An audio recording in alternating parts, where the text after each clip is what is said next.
오늘 함께 나눌 큐티 본문은 창세기 49장 29절부터 50장 14절까지의 말씀입니다. 오늘 성경 말씀을 보면 야곱이 죽게 되고 유언을 남기는데요.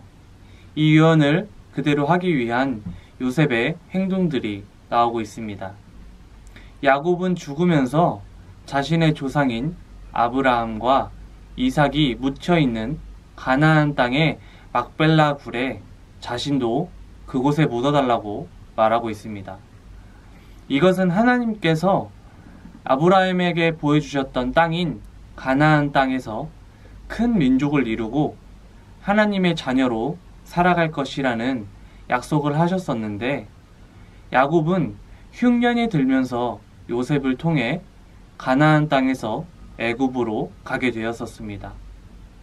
이때 창세기 46장 4절에는 하나님께서 야곱에게 다시 가나안으로 돌아오게 될 것이고 요셉이 야곱의 눈을 직접 감길 것이다 라고 말씀하셨던 것처럼, 오늘 말씀에 야곱이 죽게 될 때 마지막 유언을 요셉에게 하고 요셉이 직접 야곱의 눈을 감겨드리는 것을 볼 수 있었습니다.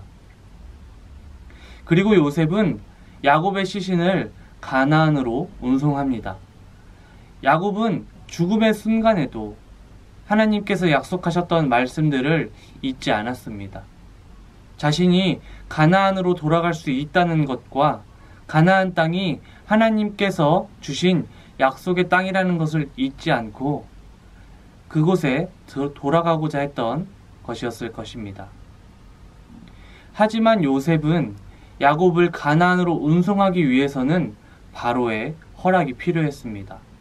왜냐하면 바로가 볼 때에는 요셉의 가족, 야곱의 가족들은 온 가족들이 애굽에서 살고 있었고, 바로는 요셉의 가족에게 모든 호의를 베풀며 지내게 해줬는데 굳이 가나안으로 가서 매장을 하겠다는 것을 이해하지 못했을 수도 있습니다. 하지만 요셉은 지혜롭게 행동하여 아버지 야곱을 가나안으로 운송할 수 있게 했습니다.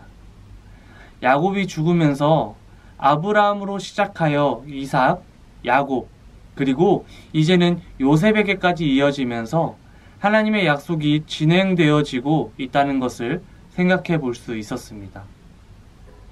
하나님께서 야곱에게 약속하셨고, 비록 야곱이 죽게 되었지만 가나안으로 다시 돌아올 수 있었던 것처럼 하나님께서 주신 약속의 땅에 야곱은 돌아오게 되었고, 이후 출애굽을 통해 보여주실 하나님의 약속을 계속해서 상기시켜 줍니다. 오늘 말씀을 묵상하면서 하나님께서 약속하시고 그 약속들을 이루어 주시는 것들을 보면서 아브라함과 이삭과 야곱에게 주셨던 약속들과 그 약속들을 이루셨던 것처럼 나에게도 주신 하나님의 계획과 하나님의 섭리가 이루어지길 기대해 봅니다. 하루하루 너무나 빠르게 흘러가는 시간들 속에서 언제나 하나님만을 바라보며 내 중심이 언제나 하나님을 향하여 있는 저와 여러분이 되기를 간절히 소원합니다.